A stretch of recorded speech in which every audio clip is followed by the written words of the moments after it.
సంధ్యారెడ్డి గారు, నిన్న జరిగిన ఇన్సిడెంట్ని మనం ఒకసారి తెలుగు రాష్ట్ర రాజకీయాల్లో కానీ మనం చూసినప్పుడు కొద్దిగా వికృత చేష్టగా మనకు కనిపిస్తుంది. అంటే కొద్దిగా కాదండి, వికృత చేస్తా. ఒక అమ్మ కడుపులో పుట్టినోడు ఎంత ఎదవైనా కూడా అలా మాట్లాడాడు. ఇవాళ పాపం ఈ సోదరు బదులు ఒక మహిళ రావాలి బీఆర్ఎస్ నుంచి. మేము గాంధీ భవన్లో ప్రెస్ మీట్ పెట్టి దగ్గర 36 అవర్స్ అయింది. బీఆర్ఎస్ పార్టీ నుంచి ఒక్క మహిళ వచ్చి కౌశిక్ రెడ్డి మాట్లాడింది కరెక్టు అని చెప్పి ఎందుకు మాట్లాడట్లేదు బీఆర్ఎస్లో? ఇప్పుడు రేవంత్ రెడ్డి గారు అన్న మాటని వక్రీకరించింది కదా సార్, అది ఆయన విజ్ఞత కొదిలేస్తా. తెలంగాణ సామెతలో అరే అనే మాట ఒక మాట మాట్లాడు. కానీ మీరు ఇవాళ తెలంగాణ భవన్ సాక్షిగా, మీ బీఆర్ఎస్ భవన్ సాక్షిగా చీరే గాజులు పువ్వులు ఎవరు పెట్టుకుంటారు సార్? ఎవరు వేసుకుంటారు అవి చెప్పండి? స్త్రీలు వేసుకుంటారు. అంటే ఇది కట్టుకోరా నీకు చేతగా అన్నోడా అన్నట్టుగా వాళ్ళ దృష్టి మళ్ళింది. అంటే సిగ్గు శరము లజ్జ మానం మర్యాద ఉందారా నీకు? నువ్వు కౌశిక్ రెడ్డి ఇగో వాడు మాట్లాడిన మాట వినండి. అది అందరికి తెలుసు. ఒక్క నిమిషం, అది కూడా ప్రజలకు తెలవాలా. నేను ఎందుకంటున్నా అంటే ఈ వీడియో ఒక్క నిమిషం ఎందుకంటున్నా అంటే ఇగో ఈ తల్లి ఒళ్ళబట్టింది, ఇక్కడ బిడ్డ, ఇక్కడ పెళ్ళం. సిగ్గు శరం లేనోడ ఆడోళ్ళ ఓట్ల మీద గెలిచి ఆడది చేతగాంది అంటవా? అందుకే పాడే కాదు పాడగడతాం తెలంగాణలో. చెప్పు చూపించిండ్రు మా మహిళా కాంగ్రెస్ నేత గాని నిన్ను చెప్పుతో కొట్టాడు. ఎందుకు ఎప్పుడు కొట్టాలి? గవర్నర్ గారిని నువ్వు అగౌరవపరిచిన మాటలు మాట్లాడినప్పుడే నేను దన్నాల్సి ఉండే. సీతక్క ఒక గిరిజన బిడ్డను మాట్లాడినప్పుడే నిన్ను బొందబెట్టాల్సింది. నీకు నోటికి అదుపు లేక ఈరోజు ఒక మహిళను అని పట్టుకోకుండా ఇప్పుడు యావత్ మహిళనండి ఇవాళ కాంగ్రెస్ పార్టీ మహిళలను కాదు ఇక్కడ కించపరిచింది. అయితే ఎందుకంటే తెలంగాణలో ఒక్కటి సార్, తెలంగాణలో ఆత్మాభిమానంగా తెలంగాణ కాదు ఏ బిడ్డ అయినా మహిళ ఒకరోజు పస్తున్నా ఓకే అంటది, కానీ ఆత్మాభిమానం దెబ్బతీనేలా మాట్లాడితే ఏ మహిళ కూడా ఊరుకోదు. నేను ఒక్కటే చెప్తున్నాను సార్, ఈరోజు కౌశిక్ రెడ్డికి నోరు దులు ఎక్కువ. మొన్న ఎందుకు యథా రాజా తదా ప్రజ, కేటీఆర్ నోరు దులు ఎట్లా ఉండే? మొన్న బ్రేక్ డాన్సులు రికార్డ్ డాన్సులు చేసుకుంటుర్రు మహిళలు అన్నారు. సార్ నేను ఒకటి అడుగుతున్నాను మైక్ టీవీ వేదిక ద్వారా, తెలంగాణలో మహిళల ఆత్మాభిమానం కోసం పొట్టకూటి కోసము కొత్తిమీర కట్టలు కట్టుకుంటాము, చామకూర కట్టలు కట్టుకుంటాము, ఉల్లిపాయలు ఎల్లిగాయలు వండుకుంటాం, కానీ వాళ్ళ చెల్లెలాగా లిక్కర్ దంద అయితే చెయ్యం సార్.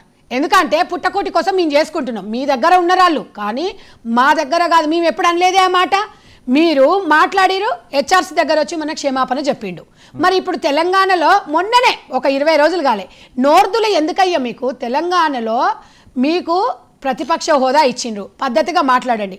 మీకు ఒక గవర్నర్ గారు మీకు ఒకటి సార్, హైకోర్టు మీకు ఎన్ని వారాలు 4 వారాలు గడువిచ్చింది. స్పీకర్ గారు హైకోర్టు అంటే 2 సమాంతర రేఖలు. ఓపిక లేదా మీకు? ఓపిక లేదా అని అడిగిన.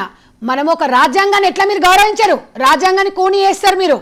నేను ఒకటి ఈ వేదిక ద్వారా అడుగుతున్నాను సార్, ఇవాళ గాజులు పూలు పెట్టుకోమని పంపించినాడు కదా, సిగ్గు శరమున్నోడు అయితే కేసీఆర్కి కేటీఆర్కి పంపి. ఎందుక 12 మందిని మా కాంగ్రెస్ నాయకులను తీసుకున్నప్పుడు బీపా మీద గెలిచిన మా సబితా ఇంద్రారెడ్డి గారికి మినిస్టర్ ఇచ్చినప్పుడు మరి నువ్వు ఎక్కడున్నావు? అప్పుడు కాంగ్రెస్ పార్టీలో ఉన్నావు. సిగ్గు శరం ఉండాలి నీకు. రాహుల్ గాంధీ గారి పక్కన కూర్చున్నావు. నువ్వు ఉద్యమకారుడువా? ఉద్యమకారుల మీదకి రాళ్ళు రువినోడు. ఇవాళ కేసీఆర్ ఉద్యమకారుడు అని చెప్పి పక్కన చేర్చుకున్నావు. కేసీఆర్ సీట్ రేపు ఇస్తానాడేమో అందుకని చెప్పేసి ఈ రకమైన చర్యలు అనేది మహిళకు ఇవాళ మహిళకు ఎంత ఆగ్రహం వ్యక్తం చేస్తుంది. నువ్వు రాజకీయంగా పో, నేను వద్దనను, విమర్శించు, పార్టీ ఫిరాయిస్తే మాట్లాడు, నేను తప్పనను. ఎందుకు అంటే రాజకీయ పరంగా మీరు విమర్శించండి, లేకపోతే వాళ్ళకి శిక్ష చేయండి, లేకపోతే ఇంకేదన్నా అంటే అట్లాగా మాట్లాడండి. కానీ ఎందుకంటే మనోభావాలు ఇంకేదన్నా మాట్లాడు, రాజకీయ విమర్శలు. కానీ ఈ రోజు మనం ఇష్టానుసారంగా మాట్లాడుకుంటూ మనం ఈ రకంగా మహిళల మనోభావాలు దెబ్బతీస్తారంటే, ఎందుకంటే నాకు సిగ్గు అనిపిస్తుంది. మా డాడీని బతికి మా డాడీకి ఓటేయండి, మా డాడీ చచ్చిపోతాడు పాడే అని సిగ్గు లేకుండా బిడ్డతో మాట్లాడచ్చు. నా పిల్లకి 15-16 ఏళ్ళు యుక్త వయసు వచ్చింది. సంస్కారం నేను అయ్యని చూసి బిడ్డ నేర్చుకుంటుంది, మన ఇంట్లో చూసి. నేను అనేది ఏంటంటే పాపం వాళ్ళ అమ్మ కూడా సిగ్గుపడుతుండే, ఈయన ఎందుకు కన్నారా 6 ఫీట్లు, కొంచెం మన బుద్ధి లేదు వీడికి అని.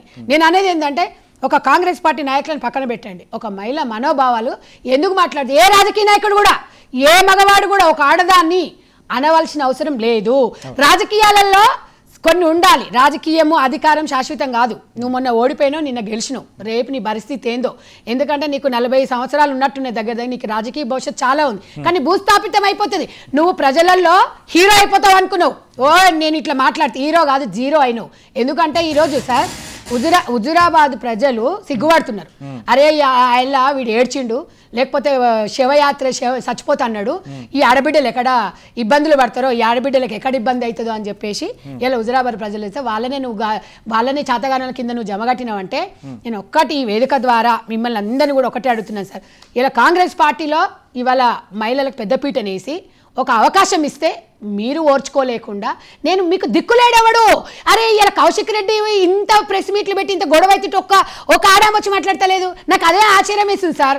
ఎందుకు అంటే ఇప్పుడన్నా అర్థమైందా బీఆర్ఎస్ పార్టీలో ఒక మహిళకి అవకాశాలు ఎట్లా 5 సంవత్సరాలలో లేవు, బిడ్డనే ఉంది. నేను ఒకటే అడుగుతున్నాను. అంటే ఇక్కడ బీఆర్ఎస్ పార్టీలో ఉన్న ఆడవాళ్ళందరూ కూడా ఎందుకు పనికిరారని ఆయన చెప్పేసినట్టే. కానీ ఒక్కసారి తాడిశెట్టి పశుపతి గారు సార్, అసలు మనం ఈ వ్యవహారాన్ని మొత్తాన్ని మనం ఎలా చూద్దాము అంటే, ఒక ప్రజా ప్రతినిధి ఒక పార్టీ స్టేజ్ మీద రిప్రజెంటేషన్ చేస్తూ ఒక ప్రెస్ మీట్ పెట్టినప్పుడు అది నిజానికి అందరికీ తెలిసిన వాస్తవం ఏముంటుంది అంటే ఆ పార్టీ వాయిస్ ఇస్తున్నాడనే మనం అందరం అనుకుంటాం. ఇది పార్టీ వాయిస్ కింద మనం కన్సిడర్ చేయాలా, లేకపోతే వ్యక్తిగతంగా పాడి కౌశిక్ రెడ్డి గారిదే అనుకోవాలన్నా?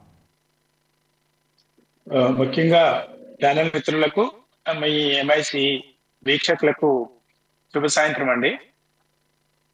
ఎప్పుడు కూడా ఏ పార్టీ కూడా ఒక స్క్రిప్ట్ రాసివ్వదు. సందర్భోచితంగా మాట్లాడుతున్నటువంటి విషయాలను మనం పరిగణలోకి తీసుకోవచ్చు.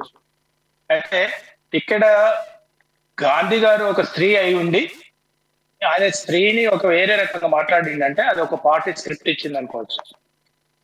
అతను ఒక మగ వ్యక్తి ఈయన స్త్రీగా నువ్వు చిత్రీకరించు, స్త్రీగా నువ్వు మాట్లాడని ఏ అధిష్టానం కూడా, అది కాంగ్రెస్ పార్టీ కానీ లేకపోతే బీఆర్ఎస్ పార్టీ, బీజేపీ ఎవరు కూడా చెప్పారు. అయితే ప్రధానంగా ఈ రోజుల్లో స్త్రీల గురించి, మీ సిస్టర్స్, మా ఫ్యామిలీ మెంబర్స్, దేశంలో జనాభాలో సగం శాతం స్త్రీలు ఉన్నారు.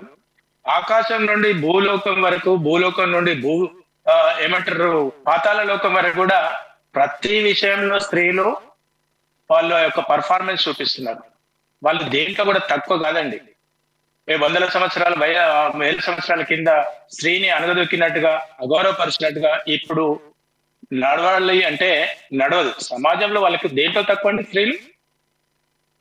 ఈ దేశానికి కాంగ్రెస్ పార్టీ నుండి ప్రాతినిధ్యం వహించినటువంటి ఇందిరాగాంధీ గారు ఉన్నారు, ముఖ్యమంత్రులు ఉన్నారు, మంత్రులు ఉన్నారు, కేంద్ర మంత్రులు ఉన్నారు. స్త్రీలను అట్లా ఏదో చేతగాంతనంగా దాన్ని సింబాలిక్ గా పెట్టడం అనేది నేను పార్టీలకు అతీతంగా నేను విమర్శిస్తున్నాను, ఖండిస్తున్నాను. మీకు ఏదైనా